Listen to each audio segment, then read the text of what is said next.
అందరికీ నమస్కారం. అమ్మ మాట అమ్మాయి బాట ఛానల్కి స్వాగతం. మనకి పశ్చిమ గోదావరి జిల్లా నుంచి ఒక రిక్వెస్ట్ వచ్చింది.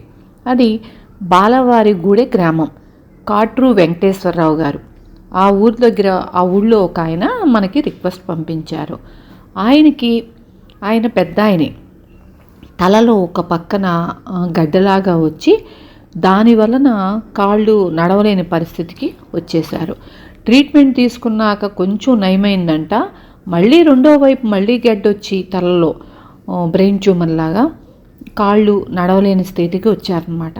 షుగర్ ఎక్కువయ్యి ఏళ్ళు కూడా తినేసినట్టు అయిపోయినాయి. మాట కూడా రావటం లేదు.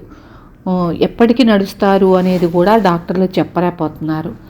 పక్షవాతం లాగా వచ్చి రెండు కాళ్ళు చచ్చుబడిపోయినట్టు అయిపోయింది. ఆయన్ని శాంతం సంకల కింద చేతులేసి పైకి లేపాలి. వాళ్లకు ఆర్థిక పరిస్థితి కూడా అంత బాగా లేదు. అందుకు ఆయన్ని స్నానానికి తీసుకెళ్లాలన్నా, హాస్పిటల్కి తీసుకెళ్లాలన్నా చాలా ఇబ్బందిగా ఉంది అనేసి వాళ్ళు మనకు రిక్వెస్ట్ పెట్టారు. అతను బయటికి అడుగుపెట్టి 2 సంవత్సరాలు అయిందంట.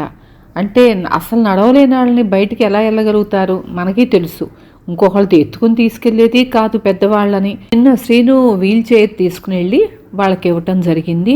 వీడియో కాల్లో నేను కూడా మాట్లాడాను. ఆయన అసలు అంత తొందరగా కూడా రెస్పాండ్ అవ్వడంట. కానీ నేను వీడియో కాల్లో చూస్తా అంటే ముఖంలో మార్పు, చెయ్యి కూడా కొంచెం పైకెత్తారు నాకు చెయ్యి ఊపడానికి. బయటికి తీసుకెళ్ళొచ్చు అని వాళ్ళ అమ్మాయిలు చాలా ఆనందపడ్డారు. 2 సంవత్సరాలు అయిందమ్మ బయటికి వెళ్ళి అనేసి. ఈరోజు మనం ఒకళ్ళకి ఉపయోగపడగలిగాము. ఈ సైకిల్ ఇవ్వటానికి నేను ఎవరి దగ్గర నుంచి ₹1 కూడా డొనేషన్ తీసుకోలేదు. నేను ఆన్లైన్ శారీస్ బిజినెస్ చేస్తూ వచ్చిన రూపాయితో మాత్రమే నేను ఇది చేస్తున్నాను. నా గ్రూప్లో ఉండే పిల్లలందరూ నాకు తోడుగా ఉండి నాకే ఆర్డర్స్ ఇస్తున్నారు బయటికి వెళ్లకుండా. బయట ఎక్కడ పడితే అక్కడ ఈ రోజుల్లో ఆన్లైన్ బిజినెస్ ఇంటికి ఒకళ్ళు చేస్తున్నారు.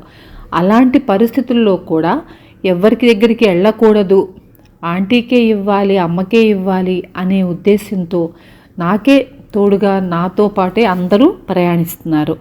ఈ సైకిల్లో ప్రతి ఒక్క పిల్లకి భాగం ఉంది.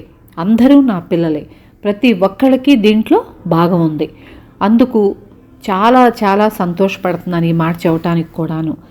వీళ్ళందరూ తోడుతో నేను శ్రీను సహాయంతో వాళ్ళకి సైకిల్ అందించగలిగాను. శ్రీను కూడా ఎన్ని పనులున్నా కుదరదు, వీలు కావట్లేదు అనే మాట ఎప్పుడు ఇంతవరకు చెప్పలేదు. ఎప్పుడైనా ఇబ్బంది రాకుండా పోదు. అందుకని శ్రీనుకు కూడా నేను చాలా చాలా థ్యాంక్స్ చెప్పుకుంటున్నాను. నా గ్రూప్లో ఉండే ప్రతి పిల్లలకి నేను థ్యాంక్స్ చెప్పుకుంటున్నాను.